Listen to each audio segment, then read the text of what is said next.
ఐక్య సంస్థ ఆధ్వర్యంలో లాడ్జ్ సెంటర్లో డాక్టర్ బిఆర్ అంబేద్కర్ 69వ వర్ధంతి వేడుకలు నిర్వహించారు. ఎమ్మెల్యే నసీర్ అహ్మద్, మేయర్ కోవెలమూడి రవీంద్ర తదితరులు అంబేద్కర్ విగ్రహానికి పూలమాలలు వేసి నివాళులర్పించారు. బడుగు బలహీన వర్గాలకు అంబేద్కర్ ఆశాజ్యోతి అని, ఆయన సిద్ధాంతాలు సమాజానికి మార్గదర్శకమని ఎమ్మెల్యే నసీర్ అహ్మద్ అన్నారు. రాజ్యాంగంలోని ప్రతి వాక్యంలో సామాజిక న్యాయం ప్రతిబింబిస్తోందని మేయర్ గుర్తు చేశారు. అంబేద్కర్ భావజాలాన్ని బలపరుస్తూ ప్రభుత్వం సంస్కరణలు తెస్తోందని అన్నారు. ఈ కార్యక్రమంలో డిప్యూటీ మేయర్ సచీల, కార్పొరేటర్ బాబు అలాగే కూటమి నాయకులు పాల్గొన్నారు.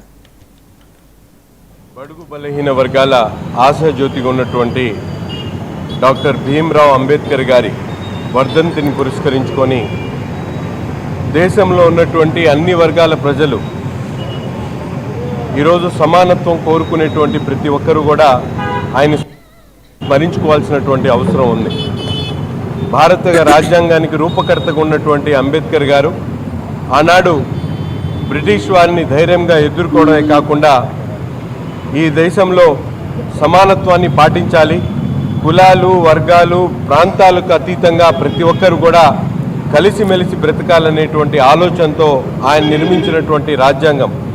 ఈరోజు ఆ స్ఫూర్తితోనే ఈరోజు ఉన్నటువంటి ప్రభుత్వాలు, ముఖ్యంగా కూటమి ప్రభుత్వం అన్ని వర్గాల ప్రజలకు సమన్వయం చేస్తూ పేద బడుగు మన కాన్స్టిట్యూషన్ చూస్తే ప్రతి పార్ట్లో, ప్రతి ఆర్టికల్లో మీరు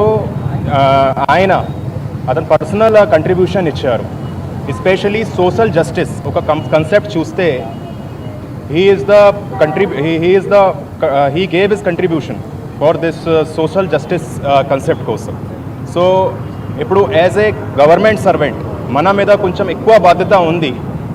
ప్రతి వర్గానికి సమానంగా చూడాలి, ప్రతి వర్గానికి ఎలా మనకి ప్రోగ్రెస్ తీసుకురావాలి.